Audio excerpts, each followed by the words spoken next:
The banks of the Rusizi River in Burundi, just after dawn. A fisherman pushes his narrow boat into the brown water, the way his father did before him. The tall papyrus reeds barely move. For generations, the people here have shared this river with crocodiles. They know the rules by heart. Stay in the shallows.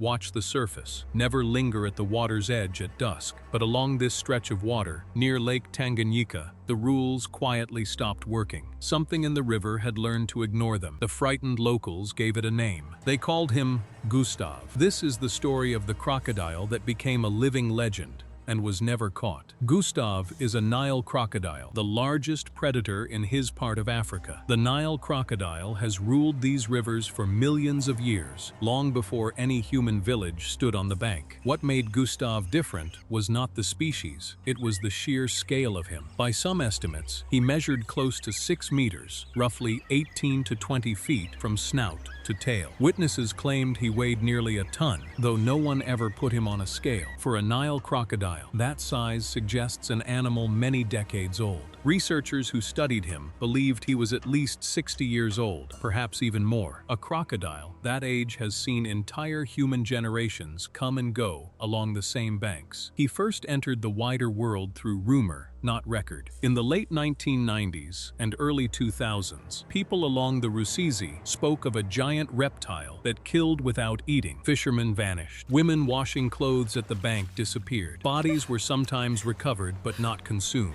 Over the years, the stories swelled, and locals attributed hundreds of deaths to him. That number has never been verified, and it likely never will be. This was a country torn apart by civil war. Records were thin, witnesses were scattered, and raw fear filled the spaces where facts should have been. In that chaos, one crocodile became a symbol of everything people could not control. The river took without warning, and so did the war, and the two fears slowly blended into one. Here is the part most people do not understand about a man-eating crocodile. It is not built for cruelty, it is built for patience. A Nile crocodile hunts by stillness, not by speed. It floats with only its eyes and nostrils above the surface, almost invisible against the mud and reeds. It can hold that pose for hours, reading the rhythm of the bank. When prey comes down to drink, the strike is sudden, and the jaws close with crushing force. Then the crocodile rolls, dragging its victim under, in what biologists call the death roll. The animal does not chase, it simply waits for the world to come to the water. To anything standing at the edge, the river looks empty, right up until it is not. Gustave was a master of this ancient method, and there was a darker detail that fed the legend. He seemed to kill far more often than he needed to eat. To be honest, what struck me most was how neatly this fit his biology, rather than breaking it. A large crocodile constantly defends territory and tests the things that move near it. To a creature his size, a human at the water's edge is just another animal that wandered too close. The high body count turned him into a monster in the human story. In the river's story, he was only doing what his kind had always done, at a scale that no one alive had ever seen before. He also carried marks that made him impossible to mistake. Survivors and trackers described deep scars running across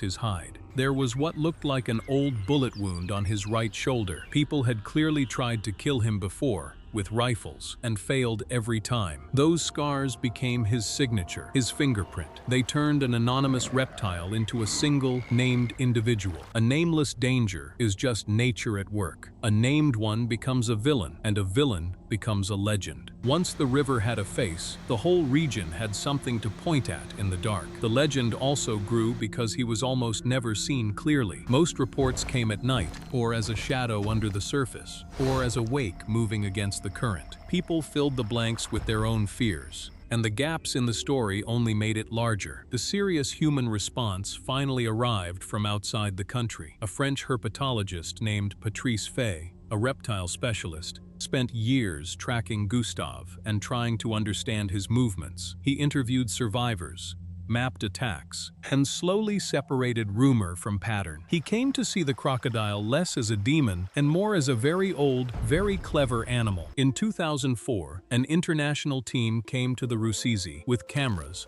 and a plan. They built an enormous steel trap, a cage several meters long, baited and set along the riverbank. They rigged night cameras to watch it after dark. The whole effort was filmed for a documentary that carried Gustave's name around the world. For weeks, the team watched the trap and waited. Smaller crocodiles drifted near it. Gustave never went in. The great steel cage caught nothing at all. They tried different bait. They tried moving the trap. The river gave them nothing in return. That failure is the true heart of the story. You cannot easily outsmart an animal that has survived 60 years of war, poaching, and human cunning. Every trick people knew, Gustave had probably met before and lived through. The expedition eventually ran low on time and funding, and the country itself remained dangerously unstable. The team packed up and left without their crocodile. They had built a marvel of engineering, and the river swallowed its purpose whole. Gustave had been studied, filmed, mapped, and hunted, yet never once held. He remained exactly where he started, in the water, beyond reach. If stories like this one stay with you, consider subscribing to the channel. A quiet like helps more people find these forgotten histories. What happened after that is mostly silence, broken now and then by sightings. In the years that followed, fishermen and villagers kept reporting a massive crocodile in the Rusizi and along the shore of Lake Tanganyika. Some accounts placed him there long after the famous expedition had ended. Others swore he had finally died somewhere in the reeds. No body was ever recovered. No confirmed kill was ever recorded by anyone. The line between fact and folklore, always thin in this story, simply dissolved completely. Gustave stopped being an animal you could find and became a question the river refused to answer. That very uncertainty is why he still endures today. A confirmed death would have quietly ended the legend. Instead, Gustave slipped back into the place he came from, the narrow gap between what we can prove and what we choose to believe. In a region scarred by conflict and loss, he became a strange kind of constant. People feared him deeply, yet they also told his story again and again. He was a fixed point of dread in a world where almost nothing else stayed still. Eradication was never really possible, because you cannot kill a thing you cannot even find. Some biologists doubt he could still be alive today, given his age, yet no one can prove that he is gone, and so the river keeps its possibility open. So return to the fisherman on the Rusizi at dawn, pushing his narrow boat into the brown water. He still watches the surface out of habit and instinct. He still respects the old rules and the newer fear behind them. Somewhere out there, in the reeds or only in memory, the giant may still be waiting and watching. Humans brought rifles, cameras, and a heavy steel cage down to the river. The river listened politely and kept its secret anyway. Gustave was never caught